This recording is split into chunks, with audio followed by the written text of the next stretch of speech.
బుద్ధుంటారా నీకు? బైబిల్లో వాక్యం చెప్పమంటే రజనీకాంత్ డైలాగ్ చెప్తావా? స్తోత్రం చెప్పమంటే బాహుబలి పాటలు పాడతావా? ఏమనుకుంటున్నావు నువ్వు? సారీ నాన్సీ, నాకు రొట్టె దొరుకుతున్న తొందరలో నేను కొంచెం ఓవర్ యాక్షన్ చేసినట్టున్నాను. రే, నిజం చెప్పు, నువ్వు ఇన్నాళ్ళు నన్ను ఫాలో చేస్తున్నది రొట్టె ముక్క కోసమేనా? అవును, అంతకు మించి నిన్ను ఫాలో అవడానికి ఏముంది? నా రేంజ్కి నువ్వు చాలా సుమారైన ఫిగర్వే, నీకే తెలుసు. ఇంకెప్పుడు నన్ను ఫాలో చేయకు. ఏ నాన్సీ నాన్సీ నాన్సీ, ఏంటి ఇది నా జీవితంలో ఎంతో మరుపురాని సంఘటన. మరిద్దరం ఒక సెల్ఫీ తీసుకుందామా ప్లీజ్? నీ మొహం. Smile please. ఇచ్చాననుకో. కుమారు, విరాట్ కోహ్లీ, అనుష్క 40 సార్లు అర్చన, పెళ్లి అన్ని కరెక్ట్ గా చెప్పాను కదా, అంతా ఓకే కదా? ఓ, ఇదంతా తమరాడించిన నాటకం అవునా కుమార్? అవును.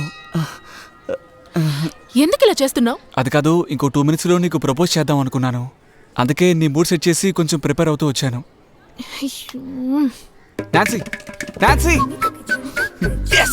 ఏంటి కుమారు, రెండో డైలాగ్ కరెక్ట్ గా చెప్పానా? ఎర్రగా తీసావయ్యా. అయితే యాడ్ కన్ఫర్మ్ కదా? 200% అయ్యా. గోవిందా.